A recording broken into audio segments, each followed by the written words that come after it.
so one last video from Goodwood Festival of Speed, and I had to make one with this. It's like a legendary bike. It's the Thornton 100, world's fastest bobber. Unfortunately, I won't be riding it or anything today. I'm here riding the Moto2 Daytona and the Speed Triple with Triumph. I'll put some links in the description to the video with those. But yeah, I will be able to start it up for you, and it's quite loud.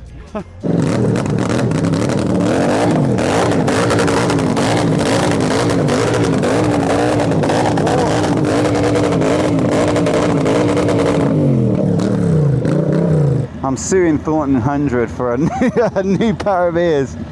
But it's just such a spectacular bike that I wanted to talk you through all the mods and changes on it. We'll start at the front with that massively wide front tyre. In fact, I think it's pretty much the same width as the rear on this, and it's a signature feature of the Thornton 100 bikes. If you look at the bobbers that they put out and some of the other Bonnevilles, they have this wide wheel kit, so obviously wider yokes and then a custom front wheel as well. Gives it a really mean, beefy stance to it. They've got their own custom hubs with their logo in them, which just looks absolutely awesome as well. Wavy discs, proper uber spec Brembo calipers at the front there, and then fully adjustable upside down forks. I think they might be the ones off the Bobber TFC because they've got that gold fork stanchion. I'll double check that when I'm editing this video.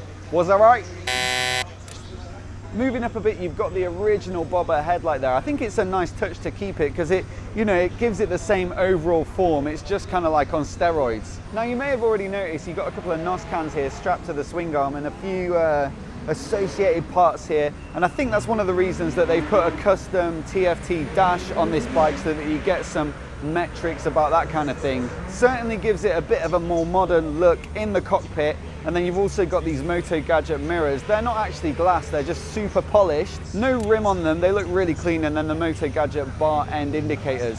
Very nice indeed. In fact, there are a few other parts from third-party manufacturers like this filler cap. I think that's from Motone. These sort of fake carb covers are Motone, as is the shifter peg. And I also think the ribbed engine cover is from Motone as well. But you'll also see some parts that are made and sold by Thornton 100 themselves. Sorry mate, I've got the camera, I'm just doing a bit of filming, sorry.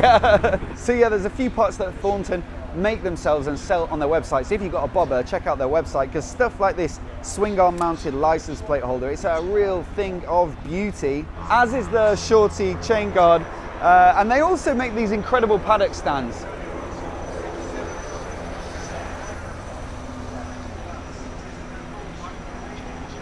Sorry, I'm still going. It's all right. Yeah, you can buy these paddock stands. I mean, look at that. It's a piece of art in its own right. It's proper machined, chunky, heavy thing. What a beaut. A couple of other bits I'm noticing as well. There's a quick shifter, which I don't think is standard fit, or, it's not an accessory, a Triumph accessory for the bobber. So there must have been a bit of work to get that working. But look, the big thing is the supercharger. I think they've managed to get 200 horsepower with the supercharger and the NOS, 200 horsepower or something, which is why they call it the world's fastest bobber. I'd imagine that's a title that will stay unchallenged for some time at that kind of level of power. In terms of the paint job, we've got a custom job on the tank, and what's nice about it is you've got a list of partners that have worked on this bike, all their logos down the middle of the tank, and it is a really stunning finish as well, this sort of marbling effect, quilted seat, and then matching paint on the seat pan there. There's a bracket for the lights as well to be relocated under the seat there, which is a really neat feature and definitely another big signature part for this kind of build. In fact, I'll start it up for you and you can hear it for yourself.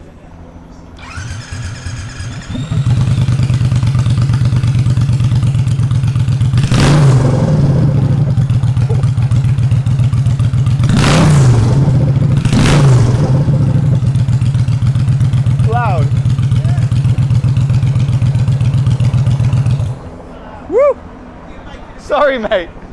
Yeah, so as you can hear, it's pretty spectacularly loud, isn't it? Thanks to Triumph for having me down here today, and thanks to Thornton 100 for letting me film with the bike. I'll hopefully line up a bit more content with them in the future, because these builds are just insane. Hope you've enjoyed it. Let me know if you've got any questions down below. And if you like a bit of Triumph content and you're new here, then do hit subscribe, and hopefully I'll see you in the next one.